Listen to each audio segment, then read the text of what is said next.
বন্ধুরা আজকের রেসিপিটা হলো সজনা ডাঁটা, আলু আর দিয়ে তোমার সর্ষে পোস্ত দিয়ে নিরামিষ একটা তরকারি। তো তোমরা ভিডিওটা প্রথম থেকে দেখবে, অবশ্যই তোমাদের খুব ভালো লাগবে।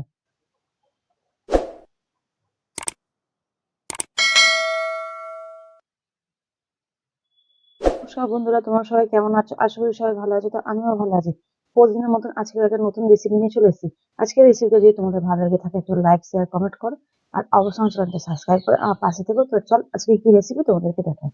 তো বন্ধুরা তোমরা জানো, বাজারে দেখো কচি কচি ডাঁটা উঠেই গেছে। কতটা কচি দেখো। এখনই এই কচি ডাঁটাগুলো কিন্তু খেতে ভালো লাগবে। তো আজকে আমি বানাবো দেখো, ডাঁটা দিয়ে তোমার টমেটো দিয়ে আলু দিয়ে পোস্ত দিয়ে নিরামিষ একটা রেসিপি। তো অনেকে কি বলতো খেতে ভালোবাসে, অনেকে আবার জানেও না। তো চলো আমি সেই সেই রান্নাটা আজকে তোমাদের সঙ্গে শেয়ার করবো। তো চলো আমি এইগুলো কেটে নিই, তারপর তোমাদের সাথে দেখা হচ্ছে। তো দেখো বন্ধুরা, তার সাথে আমি অল্প করে একটু সর্ষেও দিয়ে দিচ্ছি। সর্ষেটা দিলে কি বলতো, তরকারিটা আরো খেতে খুব সুন্দর লাগবে। তো চলো আমি এগুলো কাটাকুটি করে নিই, তারপর তোমার সাথে আবার দেখা হচ্ছে। দেখো বন্ধুরা, এখন ছোট ছোট করে আমি ডাঁটাগুলো কেটে নেবো। আর একটু পাতলা করে একটু ছাড়াবো, নাহলে একদম নরম তো গলে যাবে। আর না ছাড়ালে কিন্তু ভালো হবে। আর যেটুকুনি কাটতে কাটতে ওঠে সেইটুকুনি আমি ছাড়াবো। তো চলো আমি ডাঁটাগুলো কেটে নিই।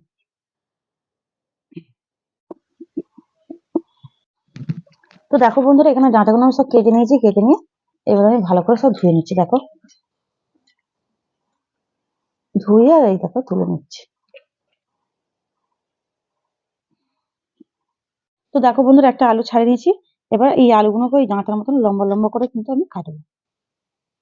আর বেশি মোটা মোটা করবো না।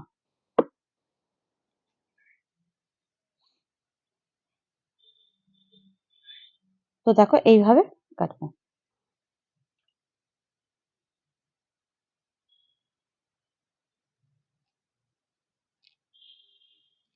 তো দেখো এইভাবে আমি কেটে নেবো। চলো এইভাবে কেটে নিই, তারপর তোমাদের সাথে দেখা হচ্ছে। দেখো বন্ধুরা, এখানে আমার সবজি মাংস কাটা হয়ে গেছে। দেখো এখানে ডাঁটাও কাটা হয়ে গেছে, এখানে আলুও কাটা হয়ে গেছে, এখানে টমেটোও কাটা হয়ে গেছে। তো চলো এবার পোস্ত আর সর্ষেটা আমি বেটে নিয়ে আসি, তারপর তোমাদের সাথে আবার দেখা হচ্ছে। তো দেখো বন্ধুরা, উনুন ধরিয়ে দিয়েছি। আমি এবার এখানে দেখো কড়াইটাও বসিয়ে দিচ্ছি। তো চলো কড়াইটা গরম হোক, তারপর তোমাদের সাথে আবার দেখা হচ্ছে। তো দেখো বন্ধুরা, এখানে কড়াইটা গরম হয়ে গেছে। আমি এবার তেল দিয়ে দিচ্ছি। আর আজকে রান্নাটা আমি সর্ষের তেলে করবো। তেলটা একটু গরম হোক। দেখো বন্ধুরা, তেলটা গরম হয়ে গেছে। আর এখানে আমি ফোড়ন দেবো কালো জিরে। তো দেখো কালো জিরেটা একটু ভাজা মতন হয়ে যাবে।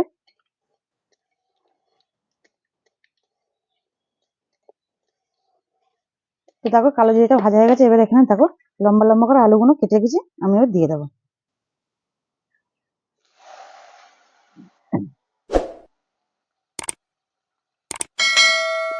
এগুলো আমি ভালো করে লাল করে ভাজবো।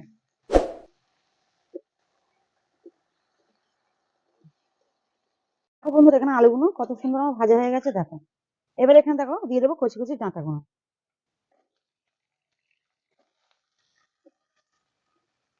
তার দিয়ে দেবো একটু পরিমাণ মতন নুন। তো দেখো বন্ধুরা, এবার পরিমাণ মতন আমি এখানে দেখো নুন দিয়ে দিচ্ছি।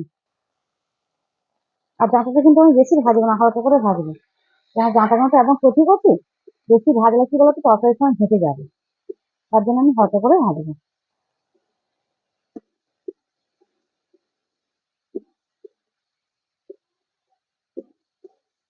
তো দেখো বন্ধুরা, এখানে হালকা করে আমি ডাঁটাগুলো ভেজে নিয়েছি। এবার দিয়ে দেবো দেখো এখানে আমি হলুদ গুঁড়ো, পরিমাণ মতন হলুদ গুঁড়ো দিলাম। এবার হলুদ গুঁড়োটা এর সঙ্গে একটু হলুদটা দেখো দিয়েছি। হলুদ গুঁড়ো দিয়ে এবার এটা ভালো করে নাড়াচাড়া করে নেবো। দিয়ে দেখো এবার এখানে যে আমি সর্ষে আর পোস্তটা বেটে নিয়ে এসেছি। আর হ্যাঁ, এতে যে সর্ষে দিয়েছি তার সঙ্গে কিন্তু একটু নুন দিয়েও বেটে নিয়ে এসেছি, নাহলে তিতো হবে। তো দেখো এবার আমি এটা দিয়ে দেবো। এবার ভালো করে এটা আমি কষাবো।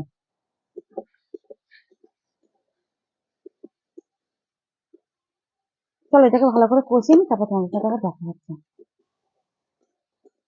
তো দেখো বন্ধুরা, এখানে কষানো দেখো হয়ে গেছে, তেল কত সুন্দর ছেড়ে দিয়েছে। এবার দেখো এখানে 3টে কাঁচা লঙ্কা আর 2টো টমেটো দিয়ে দিচ্ছি। টমেটো গুলো এখন দিলাম কেন, একটু বেশ গোটা গোটা থাকবে, দেখতে ভালো হবে, খেতে কিন্তু রান্নাটা খুব সুন্দর হবে। এবারে এখানে আমি জল দিয়ে দেবো।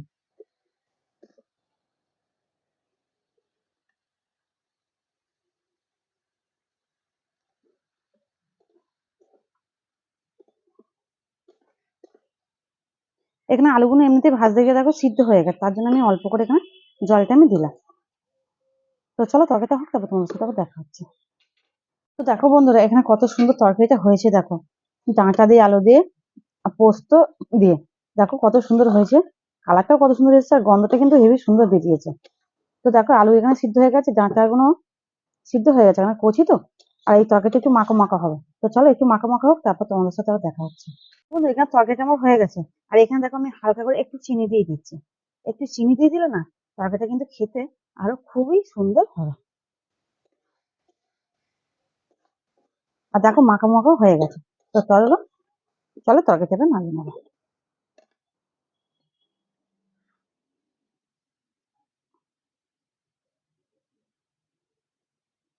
তো বন্ধুরা, আজকের রেসিপিটা তোমাদের কেমন লেগেছে অবশ্যই লাইক শেয়ার কমেন্ট করে জানিও। আর হ্যাঁ, এই তরকারিটা কিন্তু তোমরা অবশ্যই গরম ভাতে কিন্তু খাবে, খুব সুন্দর কিন্তু খেতে লাগবে। তো আজকে ভিডিওটা যদি তোমাদের ভালো লেগে থাকে, একটা লাইক শেয়ার কমেন্ট করো, আর অবশ্যই চ্যানেলটা সাবস্ক্রাইব করে আমার পাশে থেকো। তো চলো আজকের মতো টাটা।